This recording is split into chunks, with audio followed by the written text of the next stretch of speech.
The women's soccer team's incredible 69 straight home winning streak came to an end this week, but the team bounced back with an impressive shutout win against Ashland. Joining us now is head coach Jeff Hosler. 3 matches last week, a lot of soccer for your team.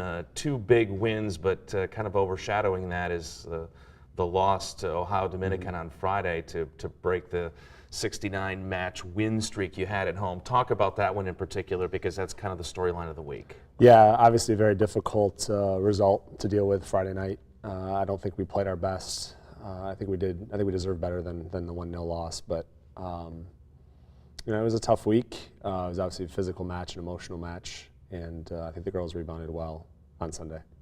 All right, let's take a look at some of the highlights here of your offensive burst that you had against Ferris State on Wednesday. This was a non-conference game, correct? It was. We were able to get in a regional opponent, so we could save on the travel a little bit and have Ferris come over. All right, talk about what you're seeing here. First, great bowling by Marty. Marty and Gabby McCarty have a great relationship. They play well together. They feed off each other. And here you got a great service from Marty. She was dangerous in set pieces all night. And Claire Carlson gets her first goal of the season. Make it 2-0 early. Talk about Gabby McCarty. I mean, she really has some special skills, and she seems to be developing a lot as the season goes on here, right? She is. She's a very talented player. She's got a lot of athletic tools. You can see there her using her height and athletic ability to get on the end of another great service by Marty. But she's a goal scorer. She's hungry for it. She's a great competitor, and she works hard every day. Shaba had 2 goals. Marty Corby 3 assists. The bigger names in the team really got involved in this match, didn't they? They did. They all padded the stat line pretty well against Ferris. Those girls were all over the place. They were dangerous throughout the night. And those games are always a lot of fun. The other 2 goals were scored by Charlie Sosha and Claire Carlson. So obviously you were getting a lot of formidable people involved in that match. But definitely. Here is the Ohio Dominican match. Obviously the 1-0 loss at home. Tell us a little bit about what you're seeing here. ODU was dangerous. I mean, they're a difficult team to play. They're very sound and disciplined defensively. They get numbers behind it. They have great size and athleticism. They play really hard. They're very direct. We had 19 shots, I think, but we just didn't find target enough. As you see, a couple near misses here.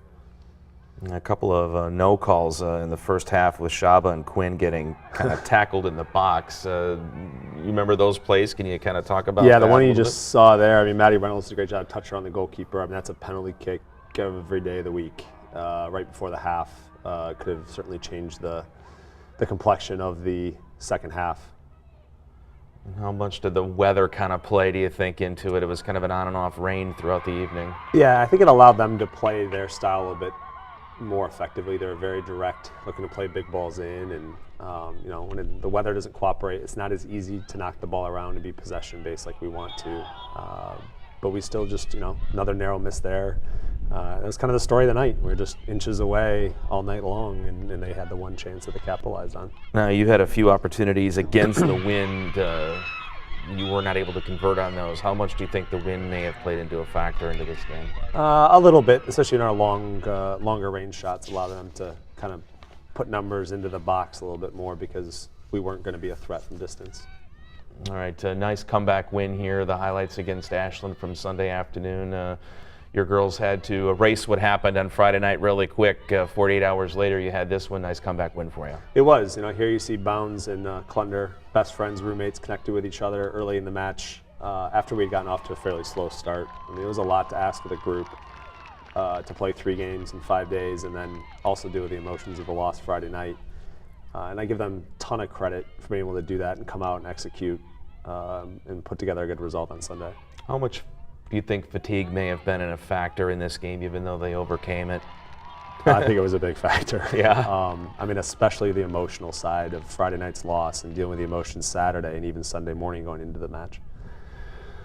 All right, here comes the goal here. Talk about what you see here on this particular play. Yeah, Claire did a good job getting forward all day. Marty's so dangerous around the top of the box here. It comes off the post. After having just scored there from the top of the box a few minutes sooner. It was a nice, it was a chilly day. kids played really hard, like I said, and Shaba does a good job to turn the corner here and put one in the back of the net. But offensively, we were a threat all game long, and we talked about valuing our chances better. Here's an interesting incident right there. Talk about that. It was a tough moment. I think a classless act, to be honest, after scoring. Ball gets thrown back of Marty's head into our group. Awfully disrespectful, but I think our girls did a good job to keep cooler heads. You got another goal here, header by senior Alyssa Wesley. Yeah, Wes is great. I mean, she's the consummate team player. She's a great leader in the clubhouse. She's very good in these moments. Set pieces. She's great at timing the ball and putting some pace behind it. So it's great to see her get on the end of it. All right, trip to the UP this week, Jeff. Tech is Michigan Tech 7-0-1, an incredibly important game for you. You also have Northern while you're up there. Why don't you size up those two matches for us? Yeah, Tech, obviously the rivalry that they have with Grand Valley. It's come down to those two schools over the last 4 or 5 years, or 4 years. So tremendous game going Sunday. They're the only undefeated team in the league. So it's kind of a unique situation for us being the hunter this week, and I think the girls are looking forward to living in that role. And you can't overlook a very good Northern Michigan team. They're on a roll right now. I think they scored 11 goals on the weekend with 2 wins, and they've won their last 4. So 2 very good opponents. The forecast shows 39 degrees, chance of snow. So that presents its own challenges too. But I think our girls are hungry for this weekend and to have 2 very tough challenges ahead of them. All right, good luck this week up north. Thanks, appreciate it. We'll be back with a feature on the football team's defensive line.